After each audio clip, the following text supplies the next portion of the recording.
नमस्कार, हम ब्रजेश राय और वो सब देख रहा बानी दियारा भोजपुरी। आज के वीडियो में हम वो सबके पूरा दियारा इलाका के जौन बाढ़ के स्थिति बा उ देखावे के प्रयास करो। ई जौन सीन देख रहा बानी वो सबके बता दी कि ई सड़क उमरावगंज गौरा बाजार होते हुए नौरंगा तक जाले। ई मुख्य सड़क बा दियारा इलाका के। ई सड़क रो सब देख सकत नहीं, जैसा कि आज ये सड़क पर पानी चढ़ चुकल बा। अब पानी के रफ्तार बा तो बढ़ रहा बा। ई तमाम चीज के देखते हुए तमाम जनप्रतिनिधि लोग, जैसा कि अभी वो सब देख सकत नहीं कि हमनी के शाहपुर विधानसभा के विधायक जी मुआयना करे खातिर दियारा इलाका में आई बनी। यहाँ के जा रहा बनी। हो सकता कि वो सबके बता दी कि आज गाड़ी जा रहा बड़ी सौ रोड मुखी। हो सकता कि आने वाला दिन में शाम तक या कल तक पूर्ण रूप से ये रोड बाधित हो जाई। तो वो सबके बता दी कि ये बाधित भइला से दर्जनों गांव जौन बड़े जोना से संपर्क टूट जाई और संपर्क साधे के मात्र सिर्फ एगो सहारा नाव रही। आज के वीडियो में हम लोग सबके बता दी कि तमाम गांव जौन बात हर गांव के हम नजारा दिखावे करे वो सबके प्रयास करो। ई जौन दृश्य रहुआ देख रहा बनी, ई रहुआ सबके बता दी कि गौरा पुल के बगल से ही ई रोड जौन बा कि गौरा गांव में चल जाला, गोविंदपुर जाला, चमरपुर जाला। ई रोड रहुआ सबके बता दी कि पूर्ण रूप से गोविंदपुर से चमरपुर से संपर्क टूट चुकल बा। आ जौन आप देख सकते स्थिति की बहुत ही विकराल स्थिति भइल बा। पानी जौन बा कि बहुत ही तेजी से बढ़ रहा बा। और ई जौन सीन देखतनी धर्मावती नदी के सीन बा। आ सामने में ही देख सकतनी गौरा पुल बा।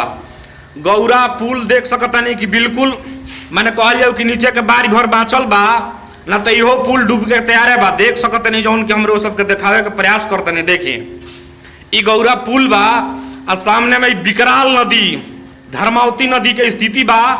आ ऐसे सटल तमाम जौन गाँव बा, तमाम गांव के हमरो सबके हाल दिखावे के प्रयास करते नहीं कि बाढ़ के का स्थिति बिया। ई जौन सीन वो देख रहा बनी हमरो सबके बता दी कि लछू टोला पंचायत अंतर्गत पुरुषोत्तमपुर गांव के स्थिति बा। बता दी कि गांव के चारों बगल पानी हो चुकल बा। ई गांव जौन बा कि दियारा इलाका के रहो के बता दी कि बांध के ए पट्टी होके चाहे ओ पट्टी, तमाम गांव जौन बड़े पानी से चारों तरफ से घिर चुकल बलो। ई देखी ई जौन काफी तेज धार से देखा सकत नहीं कि बांध के पट्टी के सीन भाई श्याम बाबा मंदिर से उतर है। देख सकत नहीं कि जौन पूरा स्थिति बा, पूरा जौन दियारा बा पूरा जलमग्न हो चुकल बा। काफी तेज धार के साथ जब पानी तेजी से बढ़ रहा बा। रो सबके बता दी कि अगर ई स्थिति जौना हिसाब से पानी बढ़ रहा बा, अगर ई स्थिति बना रहता तो 2 से 3 दिन में रो सबके बता दी कि जब पलायन करे के लोग मजबूर हो जाई। अभी भयावह स्थिति भी हमनी के दियारा इलाका के देख सकता नहीं कि चारों तरफ जल ही जल बा। अब भयावह स्थिति भी लोग के मन में दहशत बा दियारा इलाका के लोग के कि आवे वाला समय में अगर ये तरीका से अगर पानी अगर बढ़ता तो बहुत ही विकराल स्थिति हो जाई। हमरो सबके बतावे के प्रयास करब कि तमाम इलाका में, तमाम दियारा इलाका में जितना भी गांव बा, चाहे वो गंगा किनारे बसल गांव बा, चाहे धर्मावती नदी के किनारे बसल गांव बा, सैकड़ों गांव बहोरनपुर, दमोदरपुर, जवैनिया, सारंगपुर, सुरेमनपुर, लछूटोला, दमोदरपुर, गौरा, पहरपुर, एना बता दी सारंगपुर, सुरेमनपुर, बहुत ही भयावह स्थिति भी है। राजपुर, चारीघाट, चनौर। ई देखी ई वो सब सीन देख रहा बनी। ई कारजा बाजार से जौन बा कि राजपुर, चारीघाट, चनौर के जोड़े वाला ई जौन रास्ता बा, ई रास्ता भी जौन बा कि पानी से डूब चुकल बा। संपर्क मेन रोड से टूट चुकल बा। बहुत ही भयावह स्थिति भी है। सबके बतावे के हम प्रयास करो। खास करके तमाम मीडिया के जनप्रतिनिधि लोग से भी हमने के निवेदन रही कि रउआ सब जल्द से जल्द एजा हो सके तो जौन बा कि माल मवेशी के चारा के व्यवस्था करवाई। आवागमन खातिर सबसे जरूरी चीज जौन बा नाव।